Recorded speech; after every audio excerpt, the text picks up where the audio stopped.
Hello বন্ধুরা, আসসালামু আলাইকুম। কেমন আছেন আপনারা সবাই? আশা করি সবাই ভালো আছেন, সুস্থ আছেন। সবাই সবার পরিবার পরিজনকে নিয়ে সুন্দরভাবে আত্মীয় স্বজনের বাড়িতে ঈদ করে আনন্দ হয়ে হইহুল্লা কাটাচ্ছেন। তো যাই হোক, যেটা বলতেছিলাম বন্ধুরা, আমি আপনাদের একটা কথাই বলি। ইলমার বাবা বাসায় ঈদের ছুটিতে আসছে, তো ওই জন্য ইলমার বাবাকে ইদানিং আমি সময় দিচ্ছি। আপনাদের পরিবারে আমি সময় মতো যেতে পারতেছি না। তো আপনারা আমার পরিবারের সাথে থাকবেন, আমার সাথে সবসময় থাকবেন। আমি সময় সুযোগ করে আপনাদের পরিবারে একসাথে আমি এই কয়দিনে যে ভিডিওগুলো আপনাদের পরিবারে যে দেখা হয়নি সেগুলো আমি একসাথে সব দেখে নিব, কষ্ট হলেও। কিন্তু আপনারা আমার সাথে সবসময় থেকে যাবেন প্লিজ। ভুলেও আপনারা আমি যে আপনাদের পরিবারে যাচ্ছি না সেই কাজটা করবেন না, যে আপনারা আমার পরিবারে আসতেছেন, আমার ভিডিওগুলো দেখতেছেন, কিন্তু আমি আপনাদের পরিবারে যাচ্ছি না। আপনারা আবার সেই ভেবে আপনারা আমার পাশ থেকে চলে যে না, আপনারা আমার পরিবারের সাথে থাকেন, আমার সাথে থাকেন। ইলমার বাবা আগামীকাল শুক্রবার শুক্রবার ইলমার বাবা চলে যাবে, ওর ছুটি শেষ, 10 দিনের বরিশাল চলে যাবে। তো তারপর থেকে কিন্তু আমি আপনাদের ভিডিওগুলো ইলমার বাবাকে বিদায় দিয়ে তারপরে আপনাদের ভিডিওগুলো কন্টিনিউ দেখব। এই কয়দিনে যে আপনাদের ভিডিওগুলো ঠিকমতো দেখতে পাইনি, আমি একসাথে সবার পরিবারে যে ভিডিও একসাথে দেখে ফুল ওয়াশ করে অ্যাক্টিভ বন্ধু হয়ে থাকবো। প্লিজ আপনারা ততদিন ধৈর্য রেখে আমার পরিবারের সাথে আমার সাথে থাকবেন। তো যেটা বলতেছিলাম, মানে আমার দেখেন কি পরিমাণ আমাদের দিনাজপুরে যে ঈদ হয়েছে শনিবার 7 তারিখে, বৃহস্পতিবার থেকে আর কি প্রচুর, 5 তারিখ থেকে প্রচুর রোদ দিনাজপুরে। এত রোদ, বৃষ্টি বাদলও নাই, বাতাসও নাই, এত চড়া রোদ, মানে থাকা যাচ্ছে না ঘরে, এই অবস্থা। তো সেটাই আর কি রান্নাঘরে রান্না করতেছি জ্বালানা দিয়ে আর কি, একটু ভিডিও আপনাদের দেখালাম যে এত পরিমাণ রোদ। তো এখন ডাল রান্না করব। তো ডাল ধুচ্ছি, তো ডালের পানিগুলো ফুলের গাছে আর কি দিচ্ছিলাম।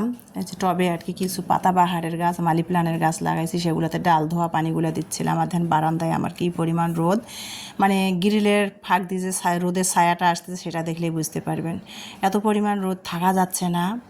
তো যাই হোক, যেটা বলতেছিলাম, আল্লাহ বান্দাদের বৃষ্টি দিলেও বান্দারা বিরক্ত হয়, রোদ হলেও বান্দারা বিরক্ত হয়, কি করার আর।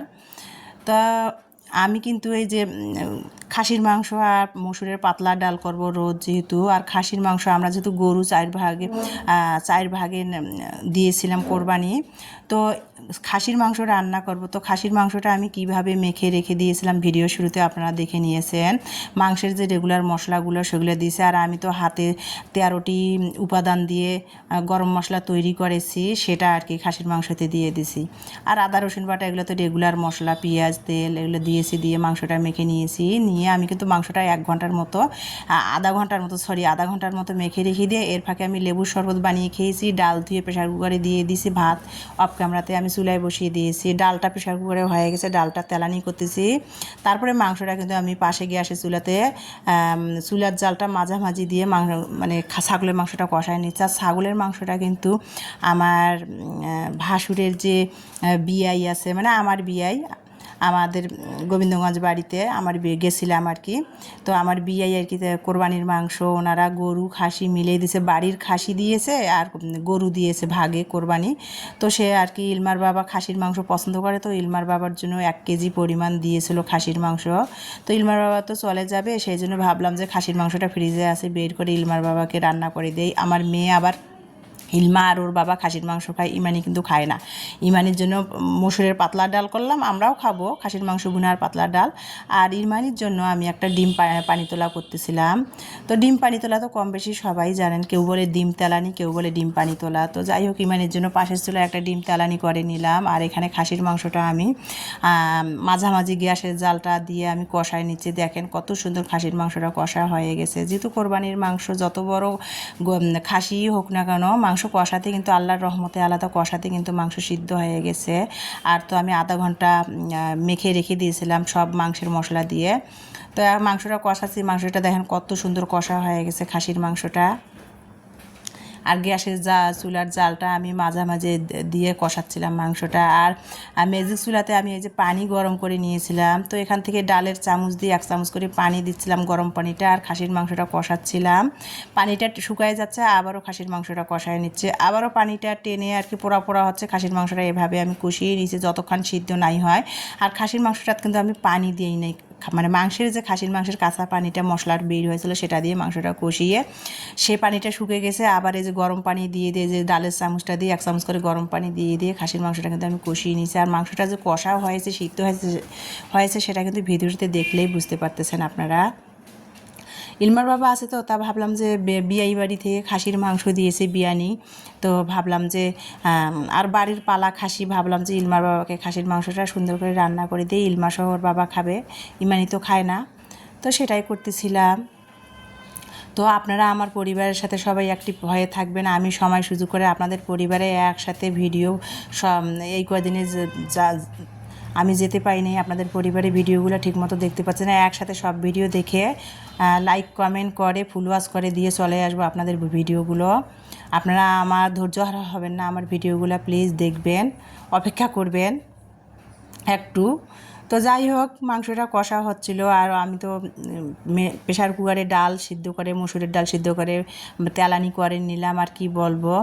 আর এখন হয়ে গেছে খাসির মাংসটা কষা, তারপরে কিন্তু এখন আমি পানি দিয়ে দেবো। ম্যাজিক চুলাতে কিন্তু আমি গরম পানিটা করে নিয়েছি। আর খাসির মাংসটা যে এত সুন্দর কষা হয়েছে, কড়াইটা পুরা পোড়া হয়ে গেছে। তো যাই হোক, খাসির মাংসটা একটু সামান্য একটুখানি পানি দিয়েছি যে মশলাটা আর কি মাংসের ভিতরে ঢুকে যাওয়ানোর জন্য। তারপরে একটু ভাজা জিরার গুঁড়া দিলাম, আর একটু পেঁয়াজ বেরেস্তা ভেজে রেখে দিয়েছিলাম অফ ক্যামেরায়, সেটা আর কি মাংসের উপর ছড়াই দিলাম। দেখেন কত সুন্দর হয়েছে। আর আমরা তো এমনিতেই সরিষার তেলের তরকারি খাই। তো এখন চুলার জালটা বন্ধ করে দিয়েছি, ভাজা জিরার গুঁড়া একটা দিয়েছি, আর বেরেস্তা দিয়েছি। তো এখন বাজে দুপুর 2:30টা। সকালবেলা কিন্তু A to Z ইলমার বাবা আসছে, ওই যে বললাম আপনাদের সাথে A to Z video share করতে পারতেছি না। ইলমার বাবা আসছে, তাকে সময় দিতে হয়, সে যদি 2 মাস পর আসছে, আবার আল্লাহ বাসায় বাতে রাখলে কবে আসবে, আবার 1 মাস পরে আসবে। তো সেই জন্য আর কি A to Z ভিডিওগুলো আপনাদের সাথে শেয়ার করতে পারতেছি না। তো দুপুরের রান্নার ভিডিওটাই শুধু শেয়ার করেছি। তো এই যে দুপুরে আর কি ইমানির রুমে বসে, ফ্লোরে বসে খাচ্ছি, এত পরিমাণ গরম, ডাইনিং রুমে তো বসাই যাচ্ছে না, ফ্লোরে বসে 2টা ফ্যান ছেড়ে দিয়ে বসে খাওয়া দাওয়া হচ্ছিল। দুপুর 2টা বাজে। তো আমি খাচ্ছিলাম শসা, খাসির মাংস আর বরবটি ভাজি নিয়েছি, আর মুসুরের পাতলা ডাল, সেটা দিয়ে দুপুরের খাবারটা খাচ্ছি। তো দুপুরের খাবারটা খেতে খেতে আপনাদের মাঝ থেকেই বিদায় নিব। সবাই ভালো থাকবেন, সুস্থ থাকবেন, সবার জন্য আমার ভালোবাসা রইল। আমি সবাই সুযোগ করে আপনাদের পরিবারে অবশ্যই যাব। আপনারা ধৈর্য হারা হবেন না, আপনারা ততক্ষণ আমার সাথে থাকবেন একটু আমার পরিবারে। তো যাই হোক, ভিডিওর মাঝ থেকে এখন দুপুরের খাবার খেতে খেতে বিদায় নিব।